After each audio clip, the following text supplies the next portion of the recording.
सहयोग किया और छात्रों ने भी पुलिस का सहयोग किया। लेकिन शाम को अंधेरे में जो मारपीट की घटना घटी, लाठीचार्ज की जो घटना घटी, ये निंदनीय है। इसकी मैंने निष्पक्ष जाँच की माँग भी की है विधानसभा में। यही है कि वीडियो में रिकॉर्ड ना हो, मीडिया फुटेज ना आए और जो विगत 20 साल से आखिर देखिए, प्रशासन को तो गुस्सा रहेगा ही।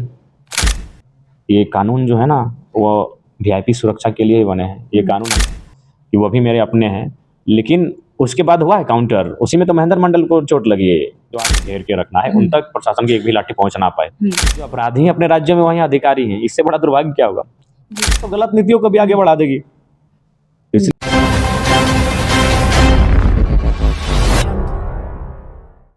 20 दिन से भी ज़्यादा ऑलमोस्ट हो चुका है छात्रों का आंदोलन, पर अभी भी छात्र अपने जीत पे अड़े हैं और अपनी मांग को मंगाने के लिए आज वो अभी भी प्रदर्शन कर रहा है। ऐसे में बता दें कि जिस तरह से विधानसभा में लाइट ऑफ करके छात्रों पे लाठीचार्ज की गई थी और देवेंद्रनाथ महतो का भी काफ़ी ज़्यादा तबियत खराब हुआ, साथ में छात्र लोग का भी तबियत खराब हुआ। ऐसे में हमारे साथ जयराम महतो है, डुमरी विधायक, सीधा इनसे जुड़ेंगे, बात करेंगे, जाने इनकी क्या प्रतिक्रिया है जिस तरह से छात्रों पे लाठियां बरसाई गई और भी लाइट ऑफ करके। तो हम जुड़ते हैं।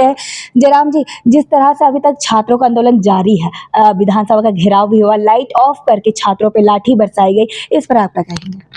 बिल्कुल ऐसा करना कतई उचित नहीं है। शांतिपूर्ण तरीके से ये आंदोलन चल रहा था, विगत 20 दिनों से चल रहा है और विधानसभा घेराव का जो कॉल था वो भी शांतिपूर्ण था। मुझे लगता है कि जिस संख्या में छात्र आए थे और उनमें जो शिष्टाचार था, ये वाकई अनुशासन के साथ था और उसका चर्चा भी पूरे देश में हुआ। बाकायदा पुलिस ने छात्रों का भी सहयोग किया और छात्रों ने भी पुलिस का सहयोग किया। लेकिन शाम को अंधेरे में जो मारपीट की घटना घटी, लाठीचार्ज की जो घटना घटी, ये निंदनीय है। इसकी मैंने निष्पक्ष जाँच की माँग भी की है विधानसभा में और कार्रवाई की भी माँग की है। जो ऐसे पदाधिकारी जिन्होंने छात्रों को पहले तो विश्वास में लिया और फिर लाठीचार्ज करवाया, जो कि कतई उचित नहीं है। शाम हो चुका था, आधे से ज़्यादा भीड़ वापस जा चुकी थी। तो ये भी मुझे नहीं लगता है कि जितनी संख्या में वो जमा थे उससे कोई ऐसा माहौल उत्पन्न होता। तो इसमें कहीं न कहीं तो सोची ऐसा समझी क्या साजिश है। नौबत है कि लाइट ऑफ करके, देखिए, मतलब अंधेरा में ही उन्होंने लाठीचार्ज किया? ये तो वही है कि वीडियो में रिकॉर्ड ना हो, मीडिया फुटेज ना आए और जो विगत 20 साल से आखिर देखिए, प्रशासन को तो गुस्सा रहेगा ही। आंदोलनकारी से प्रशासन की चिढ़ होती है, सरकार की चिढ़ होती है। उस चिढ़ को उन्होंने रात के अंधेरे में जो लाठीचार्ज के रूप में दिखलाया। सिटी एसपी तो इसमें मतलब बयान भी दिए थे कि छात्रों के द्वारा थोड़ा समझाने पे भी समझ नहीं पाया, उद्घर मचाया, उसके बाद हमने मजबूरन चार्ज करना पड़ा लाठी, इस तरह से उन्होंने बयान नहीं, दिया। उनका बयान बिल्कुल गलत बयान है। अगर वो सुबह ये बयान देते तो समझ में आता। सुबह थी, भीड़ 25,000 30,000 के आसपास थी। उस समय वो छात्र उग्र थे थोड़े से।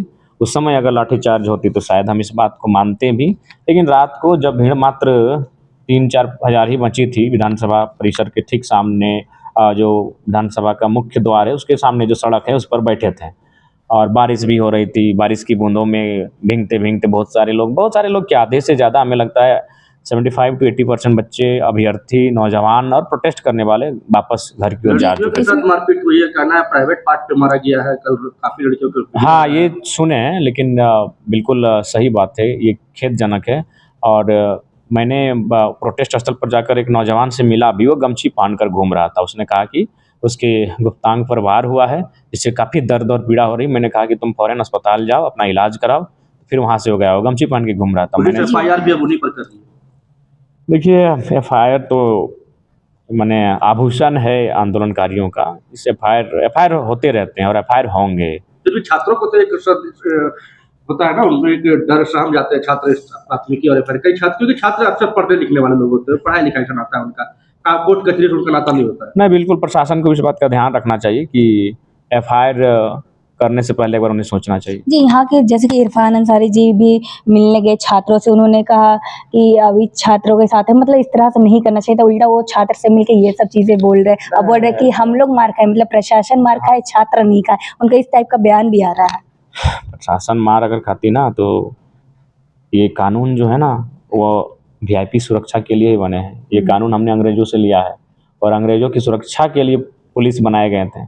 और ये भी तय था कि अगर उनकी आँच आई, भले 1000 लोग इधर हैं ग्रामीण और एक अंग्रेज़ है, तो एक अंग्रेज़ को बचाने के लिए पुलिस को टूट पड़ना है। तो आपको लगता है कि अगर पुलिस की टीम पर हल्का सा भी खरोच आता, एक हुआ है, एक हल्की सी एक पुलिसकर्मी भाई को लगी है चोट, उसकी मैं संवेदना व्यक्त करता हूँ कि वो भी मेरे अपने हैं। लेकिन उसके बाद हुआ है काउंटर, उसी में तो महेंद्र मंडल को चोट लगी है जो 8 दिन से भूख हड़ताल पर थे।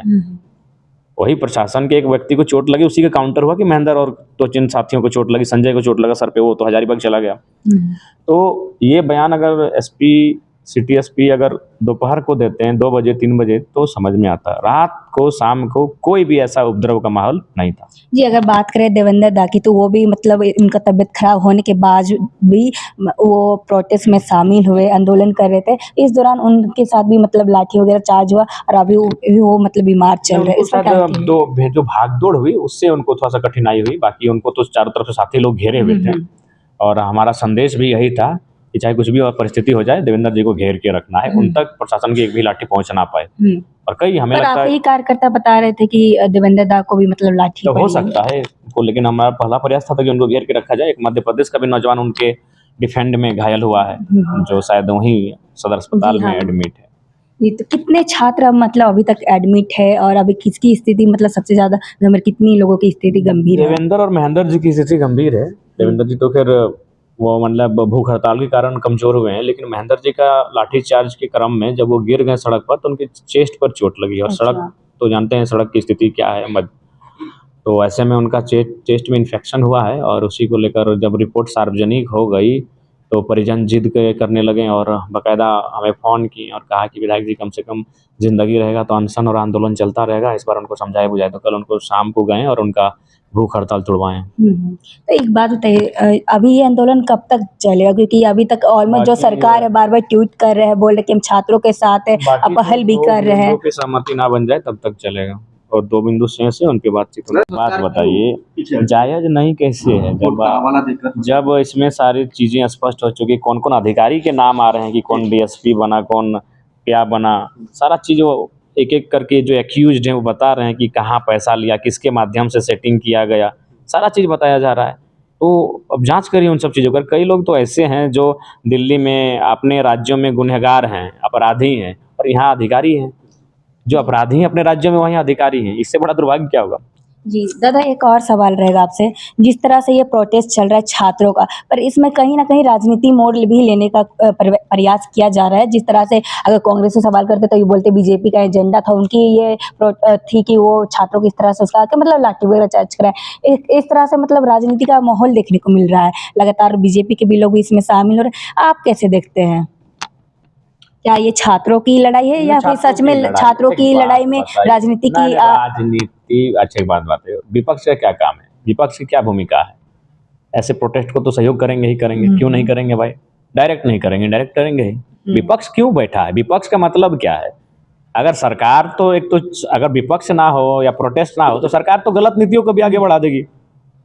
इसलिए विपक्ष की भूमिका होगी ही, उसमें कोई दो राय नहीं है, इनडायरेक्ट भूमिका रहेगी। कांग्रेस के भी मतलब जितने युवा मोर्चा के हो गए या फिर अध्यक्ष, सब लोग जा रहे छात्रों से मिल रहे, खाना वगैरह भी खिला रहे। कांग्रेस के तमाम मीडिया कर्मी हो या जो भी कांग्रेस पार्टी के लोग जा रहे छात्रों के बीच में।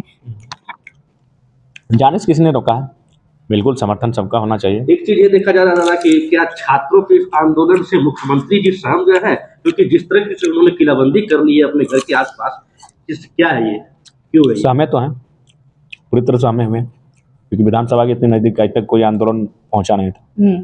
आम जनता को भी परेशानी हो रही है क्योंकि उनके जो आवास के पास इतना ज्यादा बैरिकेडिंग वगैरह हो गया कि आम जनता को भी परेशानी हो रही है। कैसे देखते हैं ये सबको? नहीं, मुख्यमंत्री को ऐसा बैरिकेडिंग नहीं करना चाहिए, क्योंकि छात्रों को कोई ऐसा योजना नहीं, उनके आवास को घेरने की योजना नहीं है, इसलिए बचना चाहिए। चलिए, धन्यवाद। जैसा कि आपने देखा और सुना है कि किस तरह से अभी आंदोलन जारी रहेगा जब तक छात्रों की मांग पूरी नहीं हो जाती। जयराम महतो जी हमारे साथ हैं, उन्होंने अपनी प्रतिक्रिया दी। आपकी राय क्या है कमेंट बॉक्स में जरूर बताएं। फिलहाल के लिए इतना ही। ऐसा अपडेट के लिए बने रहे न्यूज़ रांची मेल के साथ।